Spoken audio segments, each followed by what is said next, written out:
Hello everyone. In this video, we'll learn how to permanently delete an Instagram account. First off, you need to start by tapping your profile icon from anywhere on Instagram. Then, tap the three lines at the top right. Then, tap on the search bar and type in DEL. The deactivation or deletion option will show up. Tap it, and then we need to choose which account we want to delete. We tap this account, for example. Now we have a choice: to deactivate, which is temporary, and to delete, which is permanent. We choose delete.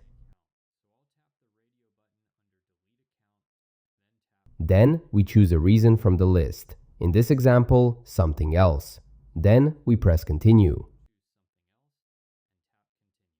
Now you need to enter your password and tap continue. Finally, the confirmation step. Simply tap the delete account button.